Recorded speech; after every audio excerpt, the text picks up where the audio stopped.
Greetings, soul family. I'm mentally awake and I'm mentally oracle here, and I'm just on my morning walk. And I wanted to talk a little bit about relationships and relating. We are moving into the consciousness of the heart, and what does that mean? It means that we are having to learn how to connect, communicate, and relate again as human beings. The past cycle has been about our own individual self-development and growth, dealing with our personal journey. But as we move into these higher levels of consciousness, we start to expand and project our energy out into the world and learn through our relationships. And if you really look at the landscape of where we are in terms of male and female relationships, you can see that we are in dire straits. We have forgotten how to communicate. We have forgotten how to express ourselves to each other. We have forgotten to listen to each other. We have so many demands of what we want and what we expect, but not so much around what we're willing to give, what we're willing to be in order to, integrate and harmonize and share energy with others. And in this current state where I am at, I'm learning that we have to be aware of what informs our love, where our perception of love comes from, how we understand love, and to look at the ways in which that may have been distorted. When we look at our relationships with partners, they're usually based on our first relationships with fathers, mothers, caregivers. And I know, especially in my community, the Black community, we have had an epidemic which people don't really talk about for what it is. And that epidemic has been absent father, the absent father epidemic. And this is not because fathers just don't want to be there. It's just that we haven't learned to master the art of relationship. And this is not necessarily just down to us. There are societal pressures that have added to this. However, we have lost the art of relating.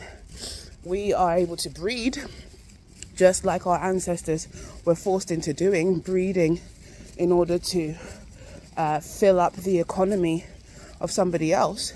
But in terms of love, relationships that are not based on survival, because also you see a lot of the past relationships that our grandparents and great-grandparents had were based on survival. They knew that they needed each other to survive.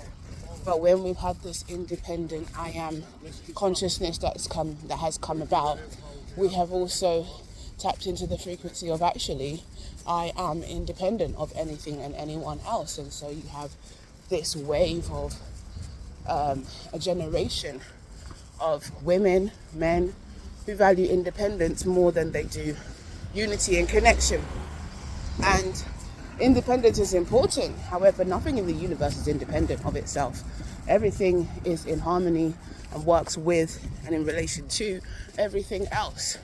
So as we come out of this awareness and conscious experience of the individualized self, we realize that actually in order for us to learn, in order for us to grow, in order for us to know whether we've really shifted, in order for us to really expand our consciousness and understand about relating, we have to do it in practice. We have to do it by actually relating and having relationships. And a lot of us are afraid of that because our hearts remember the pain and the wounds. And that's why it's important to clear those wounds, because if we're here to learn about love, we will first learn through everything that feels like it's not love, so that we can come into the frequency and the truth of what love is. Now, when you have a lot of absent fathers, you have a lot of young women that grow up with father wounds, knowingly or unknowingly, a disconnection with the masculine energy. And based on your experience, whether it was that your father wasn't there, or he used to come every often, or you became a fantasist where you had a perception in your mind of what a family or what a father should be or what a man should be, and it was always this elusive thing of one day it will happen. All of these things impact and influence the way that you show up in relationships and the way that you show up in relation to the masculine energy.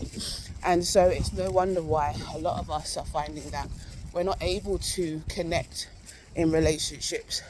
And that's okay, because we're learning how to relate in a world where we were taught to deal with the survival symptoms as if that is the way of living, and it's not.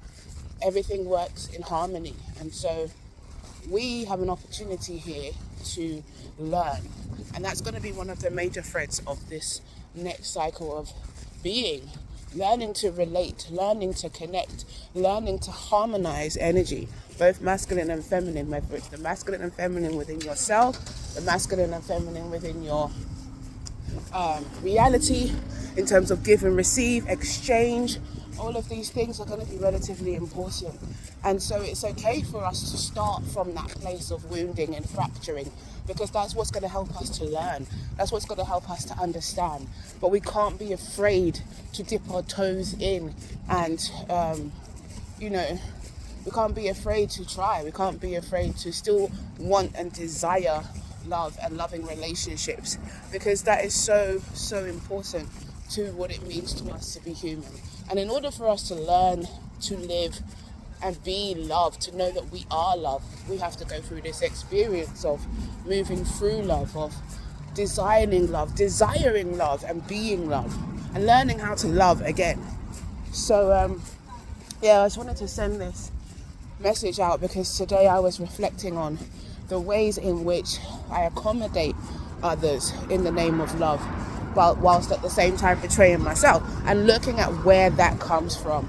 You can have the most open heart, you can be the most allowing of people, but still feel as if others do not respect your love and receive your love. And so even those of us who are big givers have to still look at the source from which we give. Are we giving from a place of not receiving, or are we giving from a place of knowing? And this is how we learn, through our relationships of the heart.